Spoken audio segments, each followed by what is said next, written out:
Welcome to another edition of Interruption. I'm your host, Otis Smith. Today I got two former NFL powerhouses. I've got Mr. Ryan McNeil, defensive back, led the NFL in interceptions in 1997. And then I got my man from my favorite football team, Mr. Doc Walker from the Washington football team. How you guys doing today? Doing Honored, good, doing man. good. Honored. I'm glad. This is the first time I have Ryan on, and Doc, thanks for coming back on, man, the second time and blessing me with your presence. And I thank both of you guys for coming on the show. I don't take it lightly. I'm honored, man. I'm glad you have a show. Yeah, thank you. Yeah, thank you. Yeah, I've been going strong, man. God has been good to us, man. Um, what I wanted to talk about, that's why I changed my background, was the media. Whether it be radio, television, magazine, TV, just how they cover sports. Doesn't matter if it's NFL or basketball, baseball, just in general how they cover in sports. And so what got me thinking about it, and Doc, I called Ryan and asked Ryan that he wanted to have some dialogue or part one, part two doing this, and we thought about doing it with you as well. Is the whole thing with not just what happened with Kwame Brown, but as I start doing my research and looking at um, the things on these debate shows and how they cover, especially African American athletes, and not they're not limited. They're not just limited, just criticizing a guy's play, which there's nothing wrong with that. That's your job. That's what you're supposed to do. But my first question for you, for both of you guys, is just in general, how do you guys feel with the media, how they're covering sports today versus when you guys were players in the league? I'll let I'll Ryan let go. He Doc got go the beautiful first. backdrop. No, come on, Ryan. You got that beautiful backdrop. You a made man, man. I'm putting So, bubblegum cards up behind me. You got artwork, and I mean, nah, both of y'all I, are big time, man. No, nah, seriously. I like that That's my artwork. goal. I'm I gonna like, get me some. I, No, I'm gonna get me I, a backdrop. I'm working on it, man. I'm putting in bottles. I'm checking in things at 7-Eleven. I'm gonna get me a backdrop. But let me just say this.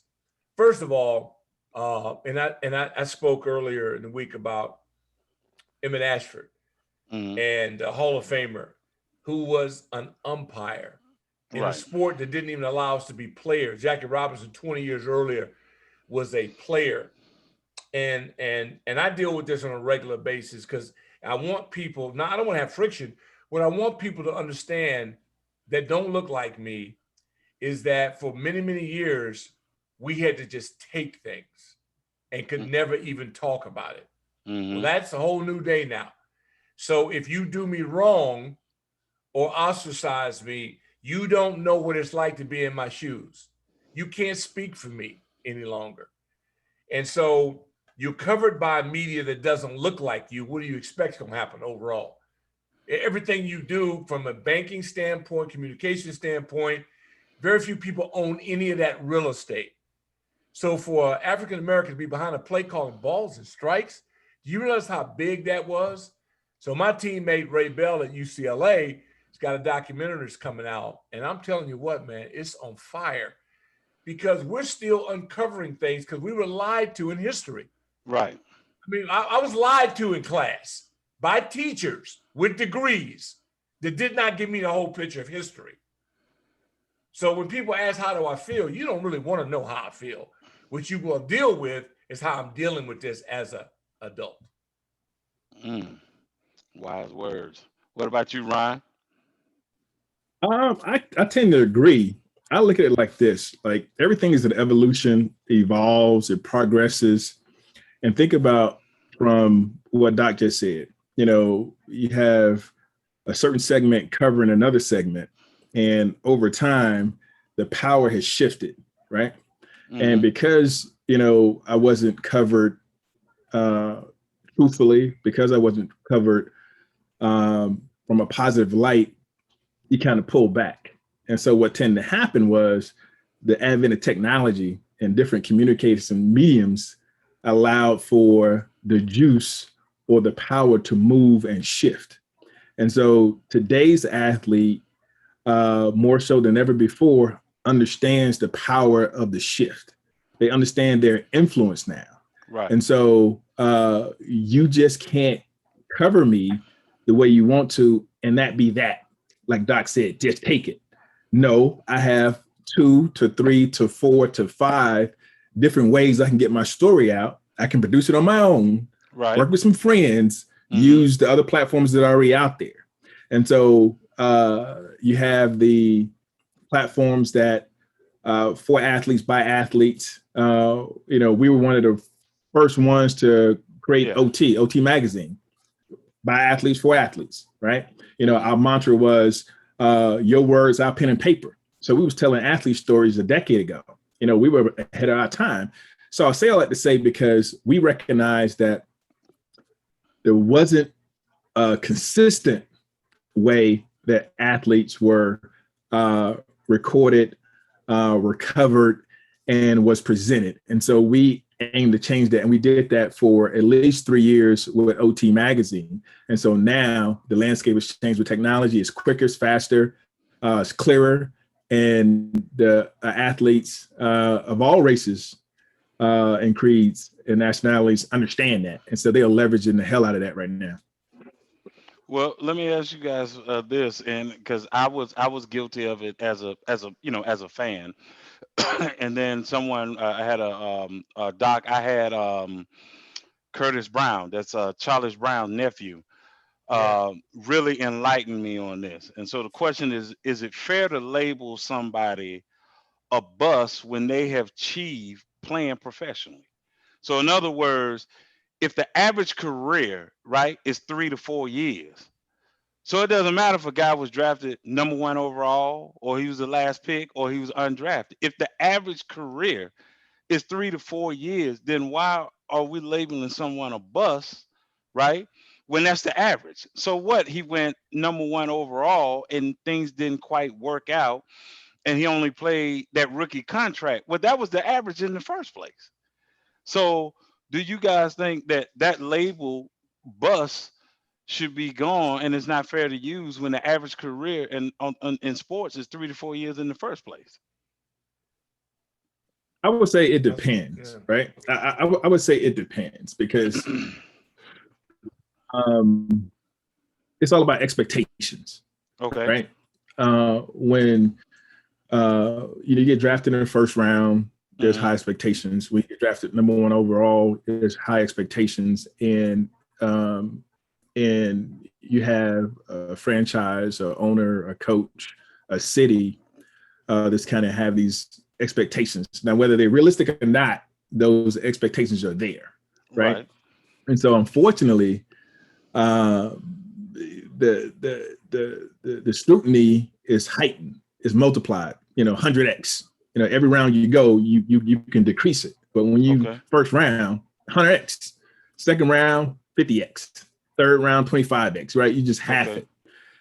And so it's all about expectations. And so I think, it's a combination of things of, young men, young women being able to handle and manage those expectations of others and themselves. And I think when you can't do that, or when it's tough to do that and you're in a tough spot, it can go sideways. Now we talk about labels, right? You just mentioned one, bust. And that's one that no one wants to have, no matter what. But you also have the labels dogs, right? We know when you see somebody, that's the monster, that's a dog. So if we take away one, we got to take away that one too, because it balances itself out. And so I say this, it depends on how you use it, the context, and how often you use it. There's expectations there, and somebody doesn't meet those expectations, because why are those expectations there? And I'll shut up in a second. It's because over your course of your career in high school, you did well, you dominated. So there's an expectation that you probably can do the same thing at college. You get to college, you dominated. The expectation is, okay, you get to pros, you should be able to dominate too, or have some semblance of that type of success. And when it doesn't happen, and it's planned out that you're supposed to have that, then it becomes disappointing. Now, bust is a strong word. I agree with you, Otis, that you make it to the league, the professional ranks, that's an accomplishment. But there's still those expectations are there. Okay. What about you, Doc? Well, if you decide to come out early, Mm-hmm. grow up, or Mm. stay in high school or stay in college. Okay. So I can take it either way. I understand that you're a one percenter, Mm-hmm. but to me, Michael Jordan is one of the few people that can call someone a failure. It's Okay. ironic that he was tied up in this situation, but Right. he didn't succeed at his job either. Right. And so most of these young kids go to bad organizations. Right. Now, if you put him in at 17, and I don't feel sorry for him because he accepted a check at 17. Right. Had he thought he was immature, I can blame his handlers. I can blame those close to him. He was ill prepared to be a professional. But since he took the money, you got to take the heat. And Mm. so he has impressed me more now that I realize he's got game. He's got a verbal gift. I had to apologize to him on my podcast Mm-hmm. because when I first heard it, I didn't like the vulgarity. I didn't like the language. Mm-hmm. But I didn't feel his pain. Right. And I heard a part of it. Gotcha. I went back that weekend and heard everything. Hell, it was an hour plus. Yeah. I went back and heard everything. And I apologized the next podcast and told him I'm following him now because he has substance. He made He a lot does. of great points. I don't like people ganging up on people, but I grew up in that environment. Sure. You had to deal with it until you learn how to fight. And if you couldn't walk down that street, you got to go the long way home. So it's a real world, man. Yeah. You want to get paid. You're not taking the money. I wouldn't say this. You can't take the money and then complain. You know, that's what I love about Naomi Osaka. Because what she did was, hey, I'm going to whoop your behind on the court. I'm really not good with these interviews. Right. I'll pay the fine. Then they ganged up on her as if the four majors, how dare you? She said, okay, how you like me now? I'm out. So now nobody's going to watch you. Right. And the federal others have followed. Mental illness is serious. You think Kwame may have suffered from a little bit of that? How do you deal with the GOAT? If Michael Jordan was riding me like Secretariat, I'd break too. Right. You know, I might break too. Man, the GOAT is riding you. And at But 17, I'll say this, Doc, and probably the reason why, right? Because he probably saw something there, right? He probably saw some potential. You know, a lot of my coaches would always say, Mm-hmm. I'm on you because I want you to do better because I see that potential. Now you should worry when I stop yelling at you and when I stop calling at you. That's when you worry. I get what you're saying, but them coaches said that to you in high school. Right. You were 17 in high school. You wasn't 17 in the NFL. No. That's my point. Let's keep that. Let's keep that real. He chose to come out to get the check. I know what you're saying. So don't talk about the water too deep. Learn how to swim, then jump swim. Yeah. So if you take it, I say, Kwame, I don't say nothing nobody would say to their face. Right. I was in DC. I saw this happening. Right. The kid didn't know how to even go to a laundromat. He didn't know about dry cleaners. His living situation failed him. Gotcha. We got three boys. Mm-hmm. It was our job to make sure when they went to college, they didn't starve to death in their room because nobody knocked on the door. Right. So come on, man. He was not prepared for this, but yet somebody pushed him out there. And that same person could have said, no, dog, let's go do a year at UCLA just to make up a school. You know? I see you, Doc. Hey, man, that's your Doc. Hey, man, that's your Doc. Sliding in there. That's all I'm saying. He had options. He opted for the cash. So don't talk about the room's too hot. And the reason I'm having a conversation because like it leads to my next question, which is I feel that the media a little bit has gotten too cocky. And let me give you some context of where I'm coming from with this. I heard someone say, well, we cover the sport, and since we're covering the sport, we're making you guys more and more money by covering the sport. So I kind of agree with it, but then I push back on it, most of it. And the reason being is because the sport is so good, you want to cover the sport. because if the guys couldn't play, because every sport doesn't get covered the same, which tells you the quality of the players that are playing. Like, Doc, when you and Ryan play, you guys were able to, the beat writer come up, may answer some questions or whatever, and then you went on about your business. But this 24-hour cycle of all these debate shows, one, I'm trying to figure out why does everybody have a debate show? That's the first thing. Like, how many times we gonna argue who's better, LeBron or Jordan? Come on, like, you have Ching, nothing ching. else. You have Ching, nothing else, ching. to talk about. So, do you guys feel? Because from my perspective, I do. Do you guys feel that the media has gotten way too cocky now, of thinking they can make or break somebody? I'll say this again. It's about progressions and evolutions, right? So before, you would have a relationship with a beat writer Right. in the locker room, right? You know the ones you can talk to and give some confidential information. They know you're not going to use it against you, whatever the case may be, right? And it's relationship driven. And so if you notice the last probably 10 to 15 years, a lot of writers have come out of newspapers and magazines and onto the TV in front of the camera. Right. And so that's a transition in of itself. That's the evolution in of itself. But now that they're there, they want to try to still keep the confidence of when they was paper writers, but now you got the conflict of ratings, right? And eyeballs now, right? And so now it's almost one-upmanship all the time, right? If this show's doing this and said this about such and such, oh, I know such and such, he said this. And so to me, that's how it got started. And it's a runaway train now. It's a runaway train. To your point about the debate shows, you can flip channels, throw a rock and hit, 2 or 3 of them. And, they're probably talking about the same thing and in the same way. And I think that it's the evolution of the media itself has changed and shifted. And, it's competition. It's stiff. And so they got to create controversy. If controversy is not there, I think a lot of times it's manufactured, right? Right. That's my opinion of it. And that's kind of how I see it sometimes.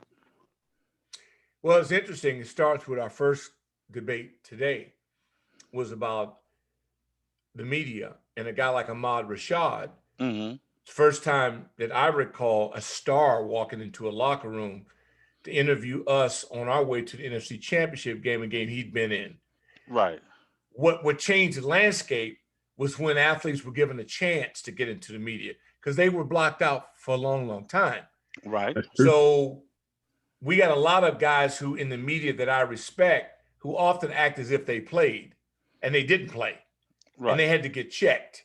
Okay, but they couldn't get checked. Howard Cosell made fortune working with Muhammad Ali.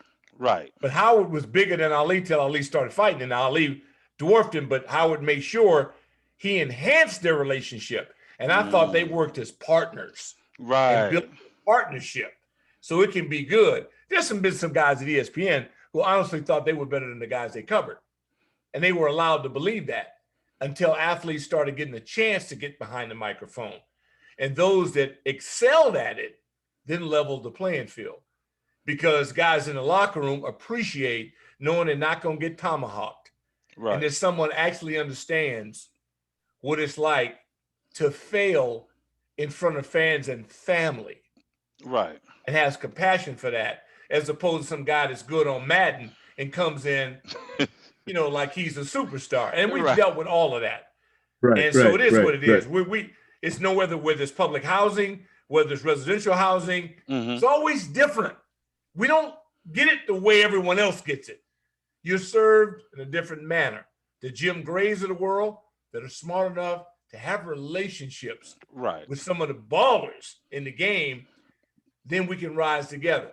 Because Kobe allowed him passage and he didn't screw him. Right. They worked together. Didn't abuse it. Yep. Yeah. Joe Myers. There's some good dudes out there who get it. Mike Wilbon gets it to me. Yeah. But Mike also understands that after a game, he don't run in there and put a towel around his neck and say, man, how did we go? Because he don't do that. Right. I respect that. but we're going to have some guys that can't handle it. And we just have to adjust to it because we're so completely outnumbered when it comes to it. 70% of a game is controlled by a group of minorities that don't have an owner in the league. Right. That's real talk. Right. See, now they start getting ruffled because what they're doing in pro football, 4 teams have psychologists, 4 out of 32. Wow.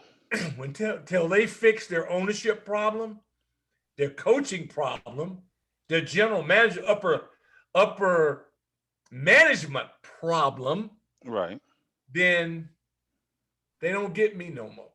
Because see, I'm saying reality is that you're supposed to be the leader of the pack, not trailing in dead last when it comes to how you view people of color. Hey, they'll get ruffled over it, but prove me wrong.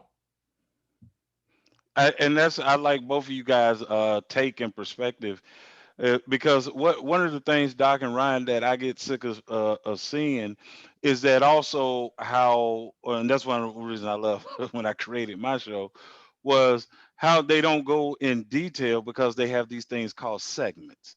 So now I got to cut you off. Like I got to cut Doc off. Doc really finna tell what's going on, but I got to cut dropping nuggets. Yeah, but see, I got to cut Doc off because we got to move to the next segment. So then the listener really can't learn what they. One of the things, Ryan, I love from Doc is being here in Atlanta. You know, I would go online to 98 ESPN 980, and I would listen to Doc. And one of the things, Ryan, Doc was a proponent of saying, which it got me thinking, and not everybody kind of understands now.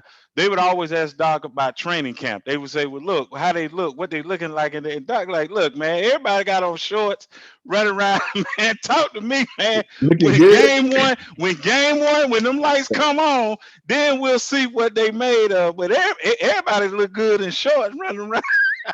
And you know what? Then it made you pay attention to say, you know what? Doc is right. Because you getting all excited about guys that are going up against each other in practice in shorts and cleats, right? And the lights have we this goes all the way back to high school. We'll find out who can play when we start hitting. Once we start hitting, then we'll know who want that smoke. It becomes real clear. No, that's right. You're right.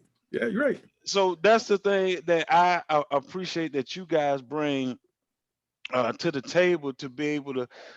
Ryan, Doc, my phone started blowing up right just before the draft. You know why? Because I interviewed D. Orlando Ledbetter, the Falcons beat writer. And I told him, I said, they got to trade Julio Jones. And he said, well, I like Julio still can play. I said, look, it's going to be a business decision. They don't have no money. What comes out the night before the draft? They got to trade. The Falcons are looking to trade Julio.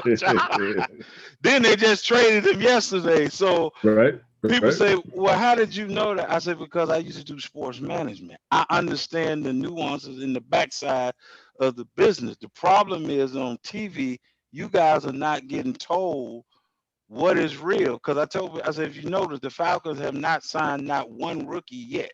Why? They don't have any money. The money. They got to trade Julio to get to the money. So you have to have some wherewithal. And I appreciate guys like you guys being able to tell it, the stories like they are and what's really going on behind the scenes. Going forward, what would you guys say how the media should cover sports going forward? Because you can still be entertaining, but I think a lot of information is just kind of being left out. That's a good question. I think you're going to see a lot of what's going on already. Athletes like LeBron and Uninterrupted, other guys, Kevin Durant, creating their own, media empires. The three of us, I think you're going to see a lot more control.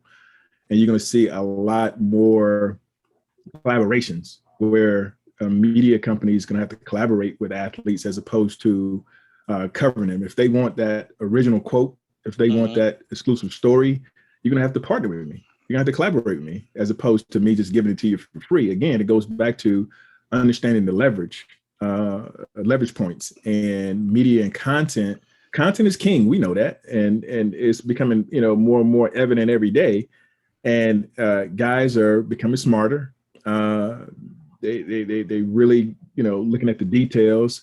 I think Doc mentioned it earlier about Kwame. It's like he got substance, and a lot of guys, are opening up and talking and showcasing and showing their substance directly and indirectly. Whether you're defending yourself or talking about a subject that's near and dear to your heart, social justice, whatever the case may be, we are seeing athletes in different lights we've never seen before. And so that in and of itself is something to contend with. And I say moving forward, 2, 3, 4, 5 years from now, you're going to see a lot more collaborations happening in the sports media space and the media space in general, I think.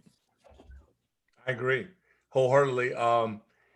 They can take us off the air in a particular market, and like in my case, and they can claim that there's financial and all that. But for that to be true, they would have to have made you an offer. So without ever making you an offer of anything, then it's intimidation, which I love that, because if you look at this, we now have a chance to do our own thing through very media. And I love what I'm doing now with Patreon, which I didn't even know about it before I started, but I was looking for something other than, quote, terrestrial radio. I wanted to be able to create a value system like Apple did, like Netflix is doing, like the Peacock, and doing something that people could subscribe to if they feel you. And if they don't, go on about yourself. And if you can't afford it, hey, I'm praying for you. But I love that ownership and independence, because I want to talk to my people who don't want to be BS'd. A lot of people love being BS'd. Right. A lot of people rather play fantasy than actually a real game, because that's not who they are. A large majority of people that parade around as sports fans are gamblers. Okay, and I ain't mad at them. Now it's legal. Okay, so then now they can make money at it. And like most things, the teams that don't win on the floor, court, field, or whatever, they'll be great on the gambling side. You're losing the picture of this. If you win at your sport, you'll make all the money in the world. They won't have enough to print for you. Tom Brady works out in pads in the offseason. He's the GOAT. Nobody else follows him. Isn't that strange? Do you ask me about, I don't judge football unless you're in a football uniform playing football. You don't get to go out and put on pantyhose and a halter top and go out and have me judge. I don't even watch you. Because there's nothing you can do. I get out of minicamp or OTAs because I don't let me in the meetings. If they let me in the meetings, now I'm into it. It's mental. They want to know, how much can we push upon you and have you go out 2 hours later? How much of that do you retain? And do you retain it under pressure? That's all it is. Okay, I get that. But everybody's turning into, oh my God, today, minicamp. Let me tell you something. Keep going with that. All right? Call me when they're clicking. Call me when it's live. Then I can see what I'm looking for. My father was a fisherman. I ain't never seen a fisherman come in and talk about and brag about not having fish. Brag about the boy that got away. Brag about how many times his line got pulled. I don't understand what they're talking about. Show me the fish. Did you get it or did you not? And are you capable of doing it? But hey, these imposters, they make fortunes. Nothing wrong with being at the bottom half of the NFL. You'll be filthy rich. You're never in prime time. You get to go home after Christmas. Your schedule is set and you get paid. What a sport. It's funny you say that because, and I know both of you guys know that, and Doc, was such a great point that you brought up, because when you look at the NFL and you look at the NBA, they're always talking, the first thing, the injury report, they got to know who's injured. They got to know who's injured. Then they start getting into the stats, and now we're equating the stats to how good a player is. Whereas, Ryan, if you on the left or the right side, right, of the defense, and you're taking away a side of a field, yeah, you may not have a lot of interceptions, but what they not understanding, what they saying is Ryan Guy is not open. He's That's shut why, down. right? Yeah, That's he's a why. shutdown. Yeah, Actually, he's yeah, doing his job. The Yeah. guy's not yeah, open, and so yeah. then when we come to your position, Doc, they not understanding that. Like, hey, yeah, it's cool to have Doc flexed out, right, and go deep or go across the middle. But what about when Doc is also opening that hole? And the good thing about Doc, if he can run block, right, then we don't tip our hand when we getting ready to throw the ball. We tip I our had to switch hand out, right? if we say, well, okay, well, Doc can't block, so Doc, come on out the game. We So getting you ready to run talking the ball. football now? You Yeah. you done lost your audience, man. You talking X and O. Seriously, you ain't talking but the 20% of the listeners. People they have no idea what you're talking Yeah. about because they've been trained that way. They've been trained not to know because most of the quote big names never wore a jock. Not Right. that you have to be good at what you do. Right. Dick Tomey recruited me to UCLA. He never played football in his life. He was a baseball player. One of the best coaches I've ever been around. Ran Desert Storm at University of Arizona. Coached at University of Hawaii. The guy was a badass. His team, his players were physical. Coached DBs. If you didn't get in that frame on film, Right. you were in a lot of trouble. Everybody doing the days. That's when we were kicking a lot of tail. Dick told me, so I don't say you have to have played. Hell, I never played hockey. Right. But I am humble when I talk about hockey. Gotcha. What gets me about these clowns is that they're not humble when they're talking out of school, describing something they've never done in their Right. life. Right. See, I don't have no edge when I'm talking about hockey. Right. I have no edge. I refer to people who actually played it, did it, and cover it at the highest level. I don't do tennis, but I talk to people who do tennis. Same And here. I'm not arrogant when I talk about tennis. I'm not arrogant. I watched more girls softball over the past 72 hours. I Same love here. what's going on with Same. Oklahoma, JMU, the Bruins. We in everything. Hey, We in that too. Okay. And I'm appreciating this. I wouldn't dare get on the mic. I said, look, from what I could see, I've never seen a girl throw underhand curveball. I don't know how she did it. I got to get a softball expert on. I'm not arrogant when I talk about Gotcha. softball. So I just wish those people that attack the NFL and NBA who have never done any of it wouldn't be as arrogant as they are. And that's just a- give these yeah. cats a benefit of the doubt. Every once in a while, I'd like that. And that's what I wanted you guys, because that's how I was feeling, that the media has gotten too cocky. But we're gonna do a part 2, Doc. But and Ryan, I appreciate both of you guys coming on the show You're and welcome. blessing Thanks me for with having us. your presence and your knowledge of the media and the game itself. And so, of course, Doc, you know I'm always gonna want to have you back, and No, I man, want to have Ryan, you look, back Ryan, too, Ryan. Ryan got paid for this. I didn't. And that's Oh okay. man, come No, on. No, that's all right. Oh, No, man. because Oh, I would have donated mine to charity anyway. Okay, I was just happy to be on with Ryan. This made my day. Can Let's I set get the a copy of record this? straight. Hey, Ryan. Wait. Let's set the record straight. No. Wednesday, well, I tell all my people, man, on Patreon, hey, you ain't gonna believe what I was on and who I was on with it. See, I'm like a kid in a candy shop. I love this, man, because we creating something. Back in the day, we'd have been out in the yard and we'd have been creating things. Hide and seek was a thing. You know what I Right. mean? We play softball with a tennis ball. We Yep. play football. We never really had all the game tools, but we still got it done. Right. We used our imagination. They made it work. Right. We made it Made it work, work. man. So I'm honored. Thank you for having me on this thing, Ryan, man. If I can get an autograph, big boy, he got all my stuff. You want to sign something for me? I'd be honored just to be able to Yeah, sign likewise for me. I can get it because he's actually in Atlanta. Good, Doc. good, man, good. I can see if I can get him on the wall. That's okay. I love that. I For sure. appreciate, We'll make that you. happen. I appreciate you. you guys, and once again, continue to stay blessed and stay safe out there, man. Peace. Thanks, Otis.